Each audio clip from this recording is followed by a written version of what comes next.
প্ৰিয় শিক্ষাৰ্থীবৃন্দ, আজি দশম শ্ৰেণীৰ প্ৰাচীন ভাৰতীয় শিক্ষা পাঠটিৰ প্ৰশ্ন উত্তৰখিনি তোমালোকৰ আগত আলোচনা কৰিবলৈ ওলাইছো। সকল শিক্ষাৰ্থীয়ে প্ৰাচীন ভাৰতীয় শিক্ষা পাঠটিৰ প্ৰশ্ন উত্তৰ কৰিবলৈ অসমৰ্থ হৈ আছা বা কিছু প্ৰশ্ন উত্তৰ তোমালোকে বিচাৰি পোৱা নাই। এই ভিডিঅ'টো চালে তোমালোকে সমূহ প্ৰশ্ন উত্তৰ কৰিবলৈ সক্ষম হ'বা। আৰু এনে ধৰণৰ শিক্ষাৰ লগত জড়িত ভিডিঅ'সমূহ পাই থাকিবৰ বাবে তোমালোকে আমাৰ চেনেলটো ছাবস্ক্ৰাইব কৰিবা, লগতে ভিডিঅ'টো লাইক, শ্বেয়াৰ এণ্ড কমেণ্ট কৰিবা। আহা আমি পাঠৰ বিষয়বস্তুলৈ আগবাঢ়ো। পাঠ ভিত্তিক প্ৰশ্ন উত্তৰ ভাৱ বিষয়ক 1 নম্বৰ উত্তৰ লিখা। ক, তক্ষশিলা বিশ্ববিদ্যালয়ৰ 4জন প্ৰখ্যাত ছাত্ৰৰ নাম লিখা। উত্তৰ, তক্ষশিলা বিশ্ববিদ্যালয়ৰ 4জন প্ৰখ্যাত ছাত্ৰ হৈছে অঙ্গুলিমাল, জীৱক, পাণিনি আৰু চাণক্য। হৰক আৰু চন্দ্ৰগুপ্ত মৌৰ্যও তক্ষশিলা বিশ্ববিদ্যালয়ৰ ছাত্ৰ আছিল। তক্ষশিলালৈ কোন কোন দেশৰ পৰা ছাত্ৰ আহিছিল? উত্তৰ, তক্ষশিলালৈ পঢ়িবলৈ পশ্চিমৰ পৰা, পাৰস্য দেশৰ পৰা, বেকটীয়া আৰু মগধ দেশৰ পৰা ছাত্ৰ আহিছিল। হিন্দু বিশ্ববিদ্যালয় গুচি বুদ্ধ বিশ্ববিদ্যালয় হোৱাৰ পাছত চীন দেশৰ পৰাও ছাত্ৰ তক্ষশিলালৈ আহিছিল। গ, নাগাৰ্জুন কোন, ক'ত আছিল আৰু কি কৰিছিল? উত্তৰ, নাগাৰ্জুন আছিল প্ৰাচীন ভাৰতৰ বিশ্ববিদ্যালয়ৰ এগৰাকী শিক্ষক। অমৰাৱতী নগৰৰ ওচৰত থকা শ্ৰীধান্য কটক বিশ্ববিদ্যালয়ৰ প্ৰধান শিক্ষক নাগাৰ্জুনে ছাত্ৰ ছাত্ৰীক শিক্ষাদান কৰিছিল। ঘ, নালন্দা বিশ্ববিদ্যালয়ত অধ্যয়ন কৰা কোনজন চীনা ছাত্ৰক কামৰূপ ৰাজ্যলৈ নিমন্ত্ৰণ কৰা হৈছিল? নিমন্ত্ৰণ কৰা ৰজাজন কোন? উত্তৰ, নালন্দা বিশ্ববিদ্যালয়ত অধ্যয়ন কৰা চীনা ছাত্ৰ ইউৱানচাঙক কামৰূপ ৰাজ্যলৈ নিমন্ত্ৰণ কৰা হৈছিল। তেওঁক নিমন্ত্ৰণ কৰা ৰজাজন আছিল ভাস্কৰ বৰ্মা। উদান্তপুৰী বিশ্ববিদ্যালয়ৰ কি সম্পদ কোনে কেতিয়া ধ্বংস কৰিলে? উত্তৰ, উদান্তপুৰী বিশ্ববিদ্যালয়ৰ বহুমূলীয়া পুথিভঁৰাল এটা মুছলমানবিলাকে 1202 খ্ৰীষ্টাব্দত ধ্বংস কৰিলে। প্ৰথম চ, কোনখন বিশ্ববিদ্যালয় কাৰ দিনত কোনবিলাক পণ্ডিতৰ মিলন ক্ষেত্ৰ আছিল? উত্তৰ, উজয়নিৰ বিশ্ববিদ্যালয়ত বিক্ৰমাদিত্যৰ ৰাজত্বকালত ভাৰতৰ সকলো পণ্ডিত লোকৰ মিলন ক্ষেত্ৰ আছিল। 2 নম্বৰ, প্ৰাচীন ভাৰতীয় শিক্ষা পাঠটিৰ কথাখিনি চমুকৈ লিখা। উত্তৰ, প্ৰাচীন ভাৰতৰ শিক্ষাৰ উদ্দেশ্য, পাঠ্যক্ৰম, শিক্ষক ছাত্ৰৰ আচৰণ আৰু থুলমূলকৈ শিক্ষা ব্যৱস্থা সম্পৰ্কীয় কথাই পাঠটোৰ মূল উপজীব্য। প্ৰাচীন ভাৰতৰ শিক্ষা ব্যৱস্থা অতি উচ্চ পৰ্যায়ৰ আছিল। শিক্ষাদানৰ বাবে তক্ষশিলা, শ্ৰীধান্য কটক, নালন্দা, উদান্তপুৰী, দেৱবিহাৰ বা বিক্ৰমশিলা আৰু উজ্জয়িনী নামেৰে 6খনকৈ বিশ্ববিদ্যালয় আছিল। বিশ্ববিদ্যালয় নিৰ্বিশেষে হিন্দু আৰু বৌদ্ধ দুয়োবিধ শিক্ষা প্ৰদান কৰা হৈছিল। ভিন ভিন বিশ্ববিদ্যালয়ত ব্যাকৰণ, তৰ্কশাস্ত্ৰ, চিকিৎসাশাস্ত্ৰ, দৰ্শনশাস্ত্ৰ, আধ্যাত্মবিদ্যা, বেদ আদি বিষয়ৰ শিক্ষাও দিয়া হৈছিল। আৰ্য শিক্ষাৰ 64টি কলাবিদ্যাৰ ভিতৰত 11টা বিভাগৰ শিক্ষা বিশ্ববিদ্যালয়সমূহত প্ৰদান কৰা হৈছিল। প্ৰাচীন ভাৰতৰ বিশ্ববিদ্যালয়সমূহলৈ সমগ্ৰ ভাৰতৰ ভিন ভিন প্ৰদেশ বা অঞ্চলৰ লগতে পশ্চিমৰ দেশসমূহৰ পৰাও অধ্যয়নৰ বাবে ছাত্ৰসকল আহিছিল। বুদ্ধদেৱৰ চিকিৎসক, জীৱক, সংস্কৃত ভাষাৰ প্ৰথম ব্যাকৰণ প্ৰণেতা পাণিনি, ৰাষ্ট্ৰবিজ্ঞানৰ বিচক্ষণ পণ্ডিত চাণক্য, চীনা পৰিব্ৰাজক ইউৱানচাং আদিয়ে প্ৰাচীন কালত ভাৰতৰ বিশ্ববিদ্যালয়ত অধ্যয়ন কৰিছিল। ভিন ভিন বিশ্ববিদ্যালয়ত অত্ৰেয় ঋষি, নাগাৰ্জুন, শিলভদ্ৰ আদিৰ দৰে স্বনামধন্য ব্যক্তিয়ে শিক্ষাদান কৰিছিল। আজিকালিৰ দৰে ছাত্ৰাবাস বা পুথিভঁৰালৰ ব্যৱস্থা তাহানিও আছিল। বিক্ৰমশিলা বিশ্ববিদ্যালয়ৰ ছাত্ৰাবাসত বিনামূলীয়া থকা খোৱাৰ ব্যৱস্থাও ছাত্ৰসকলৰ বাবে আছিল। নালন্দা বিশ্ববিদ্যালয়ৰ ৰত্নোদধি নামৰ পুথিভঁৰালটো সেই সময়ৰ ভাৰতৰ আটাইতকৈ ডাঙৰ পুথিভঁৰাল আছিল আৰু ই আছিল 9তলীয়া। উজয়িনীৰ বিশ্ববিদ্যালয়ৰ ৰজা বিক্ৰমাদিত্যৰ ৰাজত্ব কালত ভাৰতবৰ্ষৰ সকলো পণ্ডিত লোকৰ মিলনভূমি আছিল। প্ৰাচীন ভাৰতৰ নালন্দা বিশ্ববিদ্যালয়ত শিক্ষাৰ আদৰ্শ ইমান উচ্চ আছিল যে যিকোনো ছাত্ৰই তাত নামভৰ্তি কৰিব নোৱাৰিছিল আৰু তাত পঢ়া ছাত্ৰসকল অইন সকলো ছাত্ৰৰ বাবে আছিল আদৰ্শস্বৰূপ। সেই সময়ৰ শিক্ষাৰ উদ্দেশ্য আছিল মানুহৰ অসৎ প্ৰবৃত্তিবোৰক দলিয়াই থৈ সৎ প্ৰবৃত্তিবোৰক আঁকোৱালি লোৱা আৰু জীৱন যুদ্ধৰ কাৰণে তেওঁলোকক সাজু কৰা।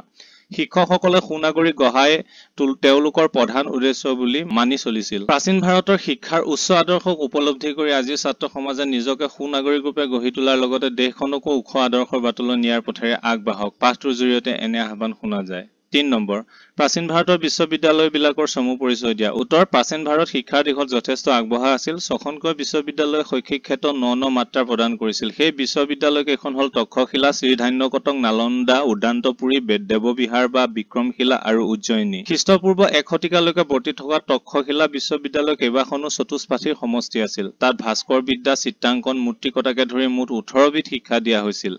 তক্ষশিলাত আয়ুৰ্বেদৰ শিক্ষা দান কৰা অত্ৰেয় ঋষিৰ ছাত্ৰ আছিল বুদ্ধদেৱৰ চিকিৎসক হিচাপে পৰিচিত জীৱক। পাণিনি আৰু চাণক্যৰ দৰে বিশিষ্ট ব্যক্তিও তক্ষশিলাৰে ছাত্ৰ আছিল। ভাৰতৰ এই বিশ্ববিদ্যালয়লৈ পঢ়িবলৈ পশ্চিমৰ লগতে পাৰস্য, বেকটীয়া আৰু মগধ দেশৰ পৰাও ছাত্ৰ আহিছিল। এটা সময়ত আনকি চীন দেশৰ পৰাও আহিছিল বহুত ছাত্ৰ। আৰম্ভণিতে হিন্দু বিশ্ববিদ্যালয় হিচাপে পৰিচিত তক্ষশিলা পাছলৈ পৰিচিত আছিল বুদ্ধ বিশ্ববিদ্যালয় স্বৰূপে। তক্ষশিলাৰ সমসাময়িক আন এখন বিশ্ববিদ্যালয় হ'ল শ্ৰীধান্য কটক। এই বিশ্ববিদ্যালয়ত নাগাৰ্জুনে প্ৰধান শিক্ষক ৰূপে আছিল আৰু তাত হিন্দু আৰু বৌদ্ধ দুয়োবিধ শিক্ষাকে প্ৰদান কৰা হৈছিল। খ্ৰীষ্টপূৰ্ব 1 শতিকাৰ পৰা 8 খ্ৰীষ্টাব্দলৈকে ভাৰতত আছিল পৃথিৱী বিখ্যাত নালন্দা বিশ্ববিদ্যালয়। 10,000 ছাত্ৰৰে পৰিবেষ্টিত এই শিক্ষানুষ্ঠানৰ অধ্যক্ষ আছিল শিলভদ্ৰ। ইয়াত বেদ, চিকিৎসা, অংকশাস্ত্ৰ, ব্যাকৰণ, তৰ্কশাস্ত্ৰ, দৰ্শনশাস্ত্ৰ আৰু আধ্যাত্ম বিজ্ঞানৰ শিক্ষা দিয়া হৈছিল। ইয়াৰ ৰত্নোদধি নামৰ 9তলীয়া পুথিভঁৰালটো আছিল ভাৰতবৰ্ষৰ আটাইতকৈ ডাঙৰ পুথিভঁৰাল। নালন্দাৰ ছাত্ৰসকল আছিল ভাৰতৰ সকলো ঠাইৰ ছাত্ৰৰ আদৰ্শ আৰু তাৰে শিক্ষাৰ আদৰ্শ আছিল অতি উচ্চ। চীনা পৰিব্ৰাজক ইয়ানচাঙো এই বিশ্ববিদ্যালয়ৰ যুগশাস্ত্ৰৰ ছাত্ৰ আছিল। বহু আগৰে পৰা ভাৰতত আছিল উদান্তপুৰী বিশ্ববিদ্যালয়। এই বিশ্ববিদ্যালয়ৰ খ্যাতিৰ লোভে 8ম শতাব্দীতহে বিশ্ববিদ্যালয়খনৰ বহুমূলীয়া পুথিভঁৰাল আছিল। 1202 খ্ৰীষ্টাব্দত মুছলমানৰ হাতত এই পুথিভঁৰালটো নষ্ট হয়। ভাৰতৰ আন এখন তাহানি বিশ্ববিদ্যালয় হৈছে বিক্ৰমশিলা বা দেৱবিহাৰ। 6টা উচ্চ বিদ্যালয়ৰ সমষ্টি বিক্ৰমশিলাত 10 গৰাকী অধ্যাপক আছিল। এই বিশ্ববিদ্যালয়ৰ আছিল 4খন ছাত্ৰাবাস যাক সত্ৰ নামেৰে জনা গৈছিল আৰু তাত ছাত্ৰসকলৰ থকা খোৱা আছিল বিনামূলীয়া। জ্যোতিষশাস্ত্ৰৰ শিক্ষা দিবলৈ আন এখন বিশ্ববিদ্যালয় আছিল উজ্জয়িনীত। ৰজা বিক্ৰমাদিত্যৰ দিনত এই বিশ্ববিদ্যালয় আছিল ভাৰতবৰ্ষৰ সকলো পণ্ডিত লোকৰ মিলন ক্ষেত্ৰ। দেখা যায় নানা বিষয়ত শিথিল ব্যৱস্থাৰে ভাৰতৰ কেইবাখনো বিশ্ববিদ্যালয় প্ৰাচীন কালত আছিল। 4 নম্বৰ আৰ্য শিক্ষাৰ কলাবিদ্যা কিমানটি? প্ৰাচীন ভাৰতৰ বিশ্ববিদ্যালয়সমূহত আৰ্য শিক্ষাৰ কলাবিদ্যা কোন কোন বিভাগত দিয়াৰ ব্যৱস্থা আছিল?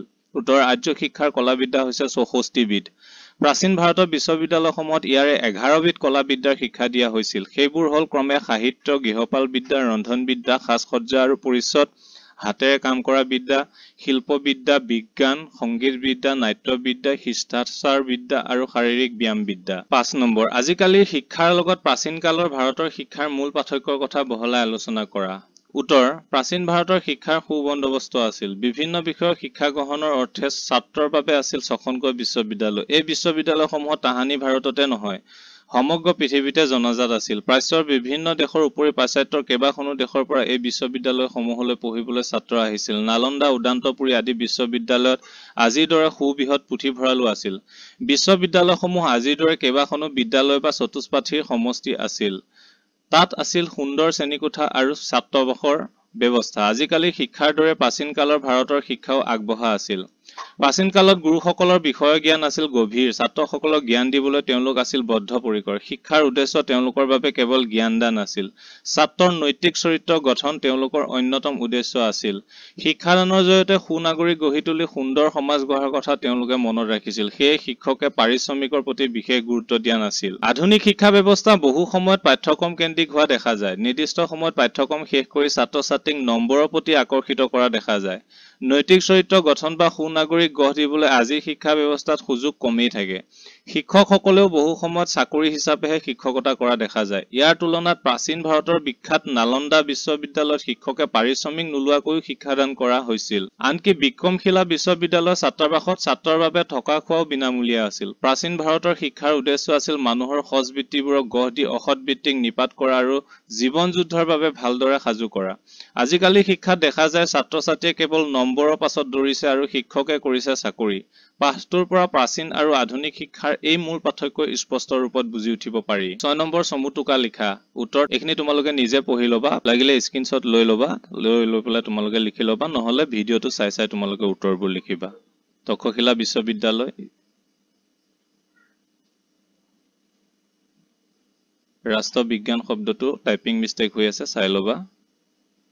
বিক্ৰমশিলা বিশ্ববিদ্যালয়,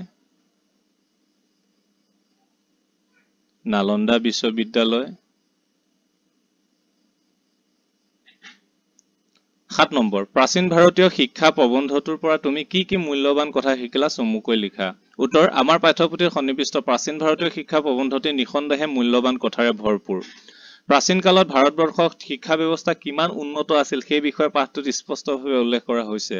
যীশুখ্ৰীষ্টৰ জন্মৰ আগেও ভাৰতবৰ্ষত বিশ্ববিদ্যালয় শিক্ষাৰ বাহক আছিল, সেই কথা পাঠটোৰ পৰা জানিলো। তাহানি এখন দুখন নহয় 6খনকৈ বিশ্ববিদ্যালয় ভাৰতত আছিল আৰু তাৰ ভিতৰত পৃথিৱী বিখ্যাত নালন্দা বা বহু চৰ্চিত তক্ষশিলাও আছিল। এই কথা জানি আচৰিত হৈছো।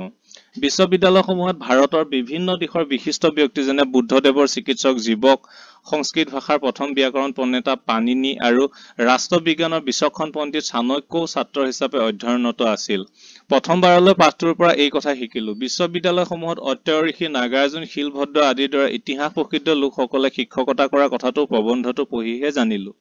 যুগ যুগ আগৰ এই বিশ্ববিদ্যালয়সমূহৰ কোনোবাটোত আছিল সত্ৰ বা ছাত্ৰাবাসৰ ব্যৱস্থা, ক'ৰবাত আছিল নতলীয়া পুথিভঁৰাল, কোনোবাখন আছিল আকৌ ভাৰতৰ সকলো পণ্ডিতৰ মিলনভূমি।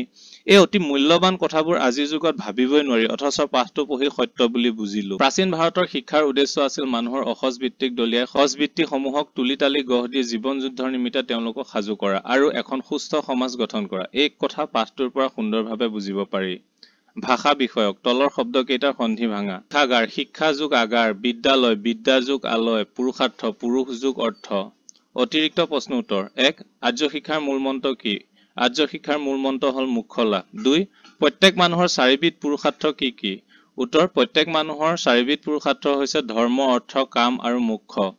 3. প্ৰাচীন ভাৰতৰ বিশ্ববিদ্যালয়সমূহৰ নাম কি কি? প্ৰাচীন ভাৰতৰ বিশ্ববিদ্যালয়সমূহৰ নাম হৈছে তক্ষশিলা, সিদ্ধান্যকটক, নালন্দা, উদান্তপুৰী, দেৱবিহাৰ বা বিক্ৰমশিলা আৰু উজ্জয়িনী। 4. বুদ্ধদেৱৰ চিকিৎসক কোন আছিল? জীৱক আছিল বুদ্ধদেৱৰ চিকিৎসক। 5. নালন্দা বিশ্ববিদ্যালয়ৰ মুঠ ছাত্ৰ সংখ্যা কিমান আছিল? উত্তৰ, নালন্দা বিশ্ববিদ্যালয়ৰ বাহিৰে ভিতৰে মুঠ ছাত্ৰ সংখ্যা আছিল 10,000। 6. নালন্দা বিশ্ববিদ্যালয়ৰ পুথিভঁৰালটোৰ নাম কি আছিল? ৰত্নদধি। 7. শিলভদ্ৰ কোন আছিল? শিলভদ্ৰ আছিল নালন্দা বিশ্ববিদ্যালয়ৰ বিখ্যাত অধ্যক্ষ।